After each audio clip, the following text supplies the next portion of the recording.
जब कभी भी वीर निकालने की तलब मन में उठे तो मात्र एक बार अपने आप से एक बार सवाल जरूर पूछ लेना कि क्या मैं अपना जीवन रोते रोते बिताना चाहता हूँ। यदि उत्तर मिले हाँ तो बेशक वीर निकाल कर फेंक देना, लेकिन अगर जवाब मिले नहीं तो वीर हरगिज मत गिरने देना। स्त्री शरीर को देखने मात्र से चित्त का हरण हो जाता है, उसके स्पर्श से बल का हरण हो जाता है, उसके साथ समागम करने से वीर का हरण हो जाता है। अतः पराई स्त्री पुरुष के लिए साक्षात विपत्ति के समान है। भीष्म पितामह जी युधिष्ठिर से कहते हैं, जो मनुष्य आजन्म पूर्ण ब्रह्मचारी रहता है उसके लिए इस संसार में कोई भी ऐसा पदार्थ नहीं है जो वह प्राप्त न कर सके। एक मनुष्य चारों वेदों को जानने वाला हो और दूसरा पूर्ण ब्रह्मचारी हो तो इन दोनों में ब्रह्मचारी ही श्रेष्ठ है।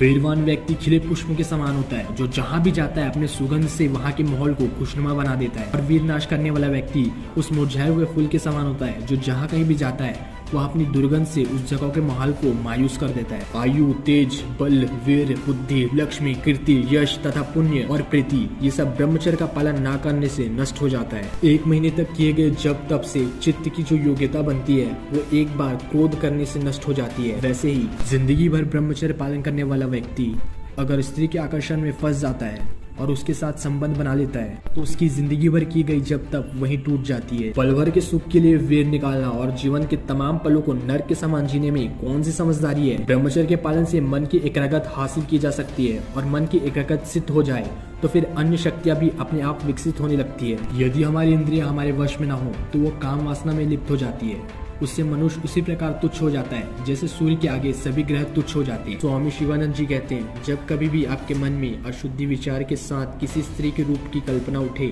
तो आप ओम दुर्गा देव्ये नमः मंत्र का बार बार उच्चारण करें और मानसिक प्रणाम करें। नारद जी कहते हैं, मैथुन संपत्ति ये प्रवृत्तियां सर्वप्रथम तो तरंगों की भांति ही प्रतीत होती है, परंतु आगे चलकर ये कुसंगति के कारण एक विशाल समुद्र का रूप धारण कर लेती है। काम संबंधी वार्तालाप कभी श्रवण ना करें।